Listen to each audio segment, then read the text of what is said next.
Assalamualaikum warahmatullahi wabarakatuh. Selamat datang kawan-kawan semuanya di channel Ngobrol Horor atau channel Ngobor ini ya. Ya, salah satu channel kesayangan kita semuanya. Masih ada bersama kami, ada Bro Ayung di sana nanti yang akan berbagi kisahnya ke kawan-kawan semuanya. Dan sebelum menuju ke Bro Ayung, terlebih dahulu perwakilan kami mau mengucapkan banyak-banyak terima kasih untuk kawan-kawan semua yang udah kasih support, udah kasih dukungan. Dan gak usah pakai lama-lama, Bro Ayung monggo waktu dan tempat dipersilahkan, monggo. Baik, terima kasih Mas Riam. Ini langsung ke cerita aja. Langsung ke cerita, ada cerita apa hari ini Bro Ayung? Ya, ini ada cerita dari Mas Rudi dan keluarga ya. Nah, mereka berarti kan lebih dari satu. Mas Rudi dan Mbak Sinta itu suami istri dengan 2 orang anak, satu masih bayi usia 7 bulan dan kakaknya itu 4 tahun. Ya, ada rencana mereka di tahun kemarin, belum lama sebenarnya. Tahun kemarin itu ada rencana, ya karena memang kondisi setelah pandemi itu banyak yang goyang. Masalah bisnis, mereka itu di warung dagangan makanan. Nah, terus akhirnya mereka ceritanya mau cari sesuatu yang baru. Karena kayaknya di kampung itu kan Mas Rudi memang aslinya orang sini, orang Tegal kan.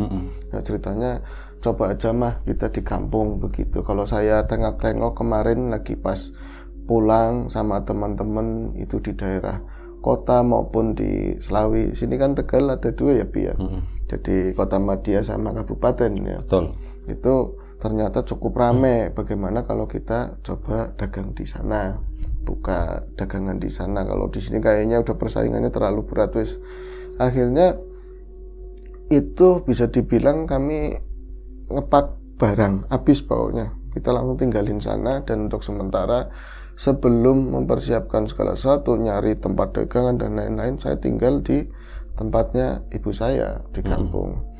Tapi ternyata ya tadi awalnya lagi saya pulang, saudara-saudara, kakak adik saya kan masih banyak yang satu rumah begitu ya, di rumahnya ibu banyak yang welcome, enakan. Ternyata setelah datang ya kayak tadi namanya manusia, banyak benturan begitu kan. Kalau di depan nggak berani, di belakang, tapi belakangnya deket ya saya dengar. Kalau saya mungkin agak kuat ya, sifat-sifatnya 1-2 orang saudara saya paham, tapi istri kan enggak. Akhirnya saya itu ngomong lah sama kawan itu dulu anaknya mantan lurah. Mantan lurah, jadi dulu pernah jadi lurah terus sudah meninggal begitu ya. Terus ngomong, namanya Ridwan, itu tadi Mas Rudi ya. Mas Rudi bilang sama Ridwan, Wan, aku kan niatnya dagang, aku niatnya mau dagang. Ini lagi hunting lokasi yang pas, kamu juga pernah ikut nyari. Di rumah itu nggak kondusif. Saya itu kalau tiap hari ngeliat istri kayak gitu uring-uringan, ya kalau orang uringan dia itu berani buat ngelawan saudara saya mending. Bisanya nangis, bisanya kayak gitu kelemar-kelemar, saya semangatnya nggak ada. Anak jadi nggak kopen. Maksudnya gimana katanya kan? Gimana Ruth maksudnya? Kamu ada tempat apa enggak yang bisa saya tinggali buat sementara lah kayak gitu. Nah ngomong kok, tar dulu, saya pikirin gitu. Emaknya nyelemong, emaknya Ridwan. Lah kali rumah lugu ditempati kak, tinggal rumah lugu itu rumah lama ditempatin aja, ndak apa-apa. Orang ngontrak, udah kayak anak kamu itu Ruth. Terus ya kan langsung saya jadi kayak punya angin segar. Cuman di Rudinya, Ridwannya kayak semacam dia itu ada beban begitu kan. Ya tadinya saya nangkep itu nggak boleh mau dikontrakin ke orang lain atau mau ditempati sendiri, tadinya seperti itu. Ya saya nggak mau bahas lagi, gampang Bu, nanti saya cari-cari yang lain. Pas mau pulang bilang begini si Ridwannya, Ruth boleh tinggal di situ, saya juga keberatan, tapi di situ nggak bakalan bisa lama Ruth. Maksudnya gimana Wan? Yang udah orang ngontrak mau beli apa nggak jadi. Itu saya bukan jelek-jelekin rumah keluarga saya ya, tapi jarang ada yang kuat katanya. Angker gitu. Angker, jarang ada yang kuat. Kamu kalau tinggal di antara sebelum seminggu, saya boleh. Yakin, seminggu sebelum seminggu boleh. Kalau buat singgah sementara boleh. Malah nyaman, tapi kalau lebih seminggu, saya nggak nanggung. Masalah mau biaya apa, kamu udah kayak saudara. Akhirnya singkat cerita ya Mas, saya di sana makin matang. Aneh loh keluarga saya, makin matangnya begini. Keluarga saya bawa uang, saya juga punya modal. Ada yang saya bawa dalam bentuk cash, perhiasan istri saya, dan juga yang di bank juga ada. Biasanya kan orang kalau misalnya kita itu punya banyak oleh-oleh, berduit itu kan nyaman, enak begitu. Keluarga saya nggak kayak gitu. Dengki itu nggak ada alasan, katanya seperti itu. Ya saya ada ngecium itikat mereka mau main belakang lah segala macam, maksudnya mau dikirimin apa segala macam lah ya gitu. Katanya dulu saya bisa punya warung itu karena kakak yang pertama ngalahin lah, inilah seperti itu. Akhirnya saya yang memang belum siap dagangan, baru ada tempat, ada 2 pilihan lah, saya belum saya milih yang mana antara Slawi apa yang Tegal. Saya wis nggak bisa nahan lagi, akhirnya saya ngomong sama Ridwan, saya tinggalin lah rumah tersebut, rumah tua ya. Ya kalau dilihat sih Mas, saya kasih gambaran begini ya. Rumah-rumah ala Tegal, rumah kuno itu kan tembok yang gede-gede itu ya. Terus di depannya barang sepuser ini biasanya ada yang rada nonjol begitu. Terasnya tinggi, tundak-tundak begitu ya. Setelah itu saka-sakanya gede-gede. Terus ada yang menonjol segini nih. Apa temboknya agak menonjol, terus kayak di pecahan beling itu loh. Ada pecahan-pecahan beling, kelip-kelip kecil-kecil gitu. Kecil-kecil itu dulu mungkin mewah banget, Itu kelihatan kokoh banget. Kalau ngeliat dari jatinya mah luar biasa, saya bilang kayak itu, baru neokin ke sana. Nah setelah itu Ridwan ngasih kunci, dia ngeliatin ke dalam. Saya pernah nginep di hotel, mau kelas apa kayak, tapi nggak pernah saya baru pertama nginjak rumah itu betah, seneng. Kalau misalnya dijual, saya bajane Mas. Saya tuh korek-korek di mana kayak dana itu pengen saya beli, seneng. Di dalamnya itu lah yang namanya ada model-model kayak kuna itu, pembatas antara ruangan sama ruangan itu ada apa ya itu ya, kayu-kayu yang ornamen begitulah. Terus macam-macam hal di situ kayak rumah kuna. Partisinya keren banget. Berikut lukisannya zaman-zaman dulu, mendiang almarhum. Bahkan kayak ada susunan lurah-lurah terdahulu sampai ke beliau begitu ya. Saya nyaman banget, begitu juga istri. Lah ini apanya yang mau dalam pikiran saya, apanya yang bikin khawatir Ridwan? Terus orang-orang yang nggak betah apanya? Yang pernah saya tahu, saya pernah ada kerjaan di mana, pernah ya namanya anak muda ya, ke kota mana. Tempat yang serem baru masak aja nggak enak, hawanya itu nggak enak. Ini enak, nyaman. Rudi aja yang mengada-ada, ini pasti ngetes saya gitu kan. Akhirnya hari itu pula sorenya ya mungkin jam 2-an saya akan bawa barang semuanya ke situ. Kalau emak saya itu ganduli Mas, aja wis toke sedulur-sedulurmu ta kayak jangan pateni bae gitu. Pateni bae. Emaknya niatnya membunuh sumpah gitu. Maksudnya makan dapat banyak. Enggak diganduli begitu, kasihan lah bocah cilik, apa ada bayi, apalagi rumah udah kosong lama begitu, rumah tua bukan anak apa-apa. Loh kok ngomongnya kayak gitu? Itu sebenarnya ucapan wajar orang tua ngomong kayak gitu, apalagi ya di kami ya yang masih megang klinik dan lain-lain. Tapi ini nadanya kayak beda, benar-benar khawatir banget. Terus seakan-akan itu pasti ada sesuatu begitu loh, Tapi ya saya tetap udah deal-dealan dan gak ada pilihan lain, saya kesana. Lampu oke semua, bahkan kayak aliran air itu ya udah diperbarui lah. Istri seneng ngomong, Mas bayarin aja Mas kalau punya duit nanti. Iya makanya kamu yang rajin, kita aja baru pindah ke sini. Nah 1 hari 2 hari ya aman, saya bahagia, Ridwannya sering main ke sana. Tapi yang lucu, 1 hari main bahagia, 2 hari kebahagiaannya mulai kurang si Ridwan. Dia tuh nggak ngusik kami suruh pergi, tapi dia mulai khawatir, mulai resah. Kamu gimana sih? Kamu itu ngajakin ngopi di depan, sekarang pindah ke ruang tengah. Ya, ke ruang tengah itu ada bolongannya kayak sompang begitu. Nanti pindah lagi ke belakang, kayak gelisah banget sih Wan. Enggak apa-apa, saya cuma ngecek aja kayak gitu. Ntar bawa lagi temennya, itu mungkin orang pinter ya. Itu saya itu lagi bikin kopi, saya dengar ucapan mereka berdua, masih aman mbah, katanya begitu. Masih aman apa enggak? Lumayan, tapi energinya udah mulai mendekat, energinya jeleh men katanya, kata si Rudi, jeleh men energi apa orang saya nyaman begini. Wis pokoknya saya bikin kopi, kalau dia memang itu mbah saya kasih amplop, saya duit masih ada biar cepat pergi. Istri aja udah jengah banget, mana orangnya kayaknya petakilan. wis ora gagah gampangannya ya. Takilan lah kusut kayak gitu. Akhirnya ngobrol-ngobrol, tapi ketika kami ngobrol pun nggak ada nyinggung sama sekali masalah mistik. Blas. Ulanglah mereka. Terus itu saya akhirnya dapat tempat di Slawi, dekat Ruko Slawi sana katanya. Ya itu katanya Pak Rudi ya. Saya juga nggak neliti ke sana. Akhirnya dia ngomong, berarti hari kelima kami udah prepare semuanya barang-barang yang harus dibeli. Sekarang kan mudah, ada online-onlinean begitu kan. Nah, hari keempat setelah waya asar ada sesuatu yang mulai janggal di rumah itu. Begitu ya. Rumah memang gede, luas, tapi belakang rumah itu persis langsung kali. Jadi buka pintu begitu. Pintu ini sengaja memang dimatiin. Adanya pintu samping karena kalau buka melangkah blang kayak gitu. Jadi langsung kayak plesteran begitu, beton langsung jatuh ke kali. Cuman kalinya sih bukan kali gede, cuman serem lah kalau saya bilang.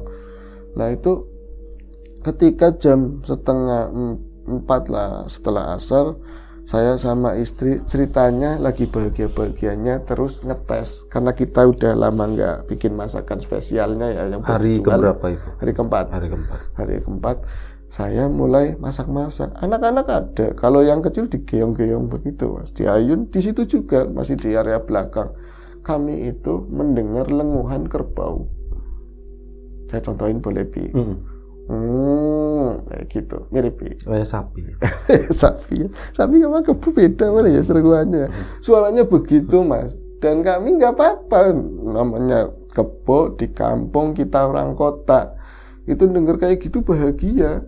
Tapi kebahagiaan itu sesaat. Loh, ini kampung mana ada kebo di sini? Ada dulu banget. Itu pun satu orang yang namanya Kawul, biasanya aki-aki. Dia kalau misalnya ada hajat pasti nyembelihnya kerbau. Tapi kayak diumbar dulu seminggu baru nanti disembelih. Mah, saya bilang begitu kan, kata Pak Rudi. Terus si istrinya, kenapa emang lihat kok ngomong kayak gitu, kayak keder situ katanya. Papa kok kayak keder? Tadi kamu lihat dengar suara kebu apa enggak? Iya jelas banget, berapa kali malah. Kok ini diem ya? Ya kan udah bunyi, ya udah makan kali. Enggak, kampung sini tuh nggak ada kebu, nggak ada kerbau belas. Masa sih Pak? Udah mulai angel itu. Dan suasananya jadi rada kelam. Dia ngomongnya kelambi. Beda lah hawanya. Hawanya langsung beda. Dan ada di belakang rumah itu memang ini pintu ya. Terus nanti mungkin bekasnya terampahnya yang mereka itu bikin tadi plesteran itu, bambu-bambu, palangan-palangan buat pijakan tukang itu belum dicabut semua Bi. Jadi masih banyak lah, sekitar setengah meteran steger macam kayak gitu. Itu bunyi gerak kenceng banget, gerak kenceng banget itu bunyinya. Dan suara kerbau itu bunyi lagi, dan di situ di pintu belakang persis. Kencang banget, kayak saya itu Mas nggak usah pakai nguping-nguping, emang di belakang itu persis, di belakang pintu. Terus setelah berapa saat pintu itu bukan cuman ini yang gerak seakan-akan kayak kakinya tuh diadu di bawah itu loh, di bambu-bambu belahan. Nah kalau kebo, masa kebo nangkring di situ nggak bakalan kuat dong. Ini aja aku lagi takut-takut, orang lagi ngomong kayak gitu. Ada suara di pintu itu ya pintu kayu ya Mas, kayak yang dibelah jadi dua loh, belum pintu kuna terus selot begitu ya, deblok kayak gitu, kayak ditandukin.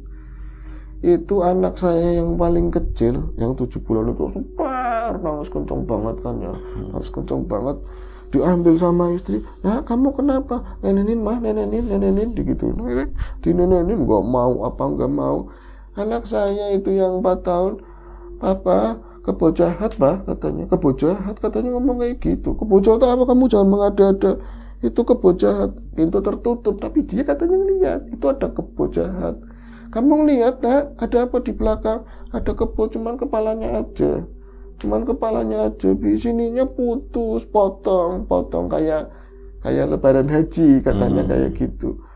Yang bener kamu jangan ngomong, pindah Yuma, ngarep pindah ke depan. Masakan kami tinggal, tapi kalau misalnya nanti didiem juga matang sendiri, apinya udah kecil begitu ya. Kita pindah ke ruang tengah. Tolong jangan bahas ini, sudah selesai. Lah kita lagi diem, anak saya bocah kecil tadi takut ngeliat mainan sama jajan, lupa semuanya kan. Bunyi lagi kerbonya. Itu bukannya di belakang, tapi di seakan-akan di belakang ruang tengah. Jadi ada kamar-kamar gede, terus ada yang ruangan kata seakan-akan di situ. Mah ada kebo lagi suaranya. Pak, ini deket banget loh, nggak mungkin di belakang. Tengokin coba sana. Nggak mau, Dek. Saya langsung ngomong ke anak saya, Mbak, ada kebonya lagi, Mbak. Aku nggak dengar katanya, nyebelin banget, nggak dengar. Jajan soalnya. Jajan, ada suara ciki-ciki itu kan. Akhirnya saya itu ke belakang, tak berani-beraniin. Ternyata istri ikut, cincimong itu pegangan sininya, ambil bawa bayi. Saya itu ini ya antara kamar sama kamar mungkin rentangannya itu ubin sekitar 2 meteran.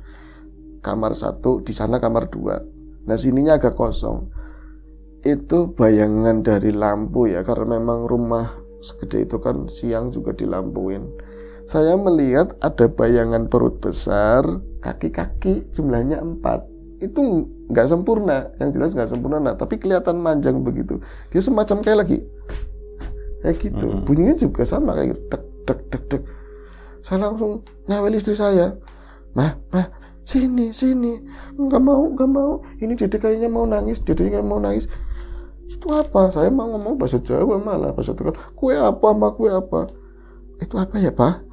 Meja ya? Kok meja kayak ada perutnya, katanya seperti itu. Saya langsung kayak gini mah kalau jangan-jangan. Saya mulai ingat Ridwan mulai jangan lebih dari 7 hari. Bodoh amat, persetan, kata saya begitu kan. Wong ini udah deket terlanjur, mau ngelihat setan kerbau, mau lihat apa. Saya selama begitu nggak ada apa-apa, senyap semuanya. Cuman ada tapakannya. Itu bukan musim hujan, Mas. Taruhlah ada kebo asli, terus ke lantai itu pun kering, adanya debu ya. Itu bener ada tapakannya kayak semacam tapal itu loh. Itu ngecap, tapi yang 2 di depan itu nggak jelas. Dan yang lebih mengejutkan, di antara tanah-tanah yang nggak banyak itu ada percik darah. Itu kalau mungkin saya ini simpulkan lah ya, menurut saya kayak satu pinggan atau mangkok itu ditumplak begini. Tapi udah mirip kayak marus udah kering gitu. Udah kering, agak mengental. Saya pegang begini nih, Mas. Duhir asli sampai kayak gini. Tul ya di bawah gitu ya. Pakai siapa? Ini apa? Kayak darah ya, Pak, tapi udah kental, sudah menghitam. Saya buat lucu-lucu. Ini kan kalau lebaran haji, orang-orang dulu ini digoreng, mah. Kalau digoreng apa? Coba dicium baunya apa? Saya beginiin baru segini aja. Langsung saya mual. Anak langsung nangis. Kayak gitu kan, langsung nangis. Saya langsung buru-buru tinggal ruangan itu. Saya ke depan. Semuanya membisu, Mas. Bahkan anak saya manteng yang Ciki gitu. Ciki sama Ciki ada nugget segala macam. Kalau yang kecil nenen. Cuman saya iseng-iseng gitu kan, karena dia kan ketutupan sama gendongan. Biasanya kalau ada hal-hal yang di luar kayak gitu, katanya anak itu distract, entah badannya jadi beda atau apa. Saya pegang kakinya. Mah, kamu nggak pegang ini kakinya? Atis, mau dingin banget kakinya kayak es. Saya langsung minyak putih. Jangan minyak putih, Pak, nanti kepanasan. Pakainya minyak telon. Saya gosok-gosok begini ya, saya gosok-gosok. Itu baru nangis anak. Berarti dari tadi, iya pakaiannya nggak ngenyot, cuma nempel di puting. Iya, ujungnya namanya puting ya, Bi. Cuman kayak gitu. Itu baru nangis kenceng banget ya. Akhirnya dienang-enong begini. Saya bisanya apa, wis saya nyebut ngomongin puting jadi gatel sih. Iya. Saya juga ngilu kalau ngomongin itu. Ya, jangan dibahas. Terus akhirnya saya ruang depan. Mungkin menurut pikiran saya dan istri, ruangan itu yang paling jauh dari ya tadi yang gak enak lah. Dan di situ pun karena memang belum maghrib ya, masih sore-sore jam 6. Saya buka ini jendela-jendela yang gede-gede itu. Saya lihat orang lalu lalang, latarannya sih cukup lebar ya. Tapi kalau saya teriak, mereka pasti berhenti mungkin nolongin kami. Itu anak nangis, terus dia ingin teriak, hatinya melarang. Ada lagunya kan? Ada ya. Ingin ku teriak, hatiku melarang ya. Inka Kristi. Terus lanjut ting gitu kan. Oke. Tebak lagu ini. karena nggak ada pilihan lain pun setelah jendela saya buka, sebenarnya saya pengen ada seseorang yang mendekat, tetangga, karena ada di samping rumah itu ya satu kebun nggak lebar lah. Harusnya kalau mereka respect menurut saya, apa saya yang kurang baik sama mereka tuh harusnya ada anak kecil nangis kejar itu ya ibu-ibunya kayak siapa maranin gitu kan datang ke kami. Enggak juga, akhirnya pintu saya buka biar lebih kenceng lagi. Ternyata yang lewat Ridwan yang di depan rumah itu lewat langsung, Rud, preman Rud, kondusif katanya. Kondusif, waduh, ke saya langsung kayak gitu. Lah kamu kan dia malah keder. Emang ada apa? Tanya istri saya, jangan tanya suami saya katanya. Anak saya yang ngomong, Om, ada kebo palanya doang, Om. Dia itu langsung pucat ya, si Ridwannya pucat. Dia bukannya masuk terus motornya distandarin, dimatiin, dia langsung, enggak ya, langsung bung, jalan katanya. Saya gimana preman. Memang dia yang udah ngasih tahu, ngasih rambu-rambu, tapi saya udah di sini juga tanggung jawabnya dia kan. Bu, emang gimana emang? Gak tahu. Saya bel, saya apa nggak bisa sih Ridwan itu. Tahu boncengan sama normal itu sama Mbah. Atau jindekan mana ya orang Pancasila. Terus saya panggilnya Mbah karena kemarin ada obrolan yang mistik kan. Mbah, maaf misi. Assalamualaikum. Kayak saya bukan yang punya rumah. Emang bukan ya kan? Emang bukan. Terus misi. Saya nempatin nggak bayar lagi. Mas Rudinya aja. Ngayal lagi. Itu langsung misi. Mereka langsung ke ruang tengah. Saya cuma ada dengar obrolan. Wis domongnya aja metu ya kayak gitu. Jadi omongin jangan metu, jangan keluar. Kan janjinya pitu. Janjinya kan 7 hari maksudnya. Saya belum nggak waktu itu, janjinya kan 7. Tapi dalam bahasa Jawa ya. Maksudnya apa ya, Ma? Mungkin ada perjanjian mereka itu 7 hari, Pak. Papa saya malah dipaitu sama istri saya. Enggak, kamunya yang nggak betah di rumah ngeyel. Itu masih nenenin waktu itu. Nggak tahu. Barangkali saya lepas kan bahaya. Mungkin. Kemana-mana. Mas Ridwan sama nanti Mbak kan tahu, ya kan. Mungkin kita tambahin aja, Mbak. Tolong ditutup gitu aja kan. Oke, fix ya di situ. Kemudian saya nggak ikut campur, tapi dengar obrolan mereka. Seakan-akan mereka ngobrol dengan sosok atau sesuatu di sana yang kami nggak tahu. Kami malah minggir keluar di teras. Nggak, tanpa kami sadari, tanpa kami kira-kira, ada adik saya itu yang paling kecil boncengin emak saya. Dia itu kayak biasanya kalau emak saya keluar itu sora-orane gangganya itu pakai jilbab, pakai kerudung. Dia itu nggak kayak orang buru-buru dan wagu lah compang-camping, diboncengin motor buru-buru banget. Ya kowe ngandel, ya kowe kan langsung kayak gitu, kayak tahu, ya kowe ngandel. Kementus, dasarnya bocah kementus digituin. Pantesan kamu enggak disenengin yang lain. Jadi saya dibawa masalah sana anak-anak yang lain. Mana bocah sini anaknya direbut yang di istri saya.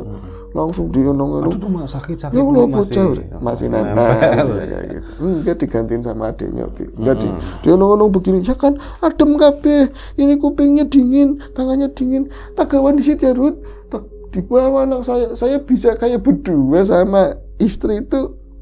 Satu di sana ada aktivitas yang kami nggak tahu. Ini emak juga aneh, main bawa aja dan saya nggak bisa ngelarang anak saya. Kayak seakan-akan dia ibu, saya percaya gitu aja. Istri saya malah ngomong, kita ngapain Pak? Berdoa yuk, berdoa masing-masing. Jadi di situ saya kadang-kadang lihat ke belakang dan berharap mama saya kembali. Akhirnya tengokin sana, kita tengokin bareng ke dalam. Tapi aku pikir di ruang tengah ya Mas, ternyata enggak, dia di belakang. Buka bagian atas pintu belakang. Buka setengah ya. Buka setengah. Yang di posisi situ Ridwan justru, bukan paranormalnya. Paranormal itu belakangnya. Ridwan yang ngomong ternyata. Wes ya, talek itu janji. Janji. Pitung dina. Dia ngomong sama siapa ya? Tapi saya nggak ngelihat wujud, istri saya nggak ngelihat, ada suara kebo lagi, suara kebo. Berarti posisinya kan mungkin di air atau di mana lah di situ ya, apa di seberangnya, kalinya nggak terlalu lebar. Akhirnya saya nggak bisa nggak bertanya, Kang Ridwan, digituin apa normal, cuman nggak ditempelin begini. Iya, saya tertib lagi begini kan. Saya nengok ke istri udah ketahuan pegangan lengan saya begini kan. Kayaknya udah selesai rudinya kan, tapi masih ngadep ke sana. Oh iya, Ridwan masih ngadep keluar. Mas Ridwan, anak apa ya? Saya jadi panggilnya Mas. Ada temennya mungkin takutnya saya diapa-apain mungkin ya. Mas Ridwan, ada apa ya? Gara katanya. Gara itu nakal. Udah dibilang 7 hari jangan repotin sih, ini masih kayak gitu aja. Sampean bisa komunikasi sama setan, saya bilang kayak gitu.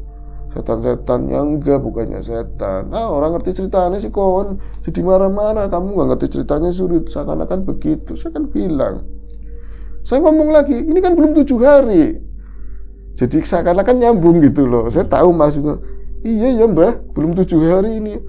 Ya mulane, kayaknya sing nakal, katanya mbahnya belain saya. Akhirnya kita ngobrol, duduk di ruang depan.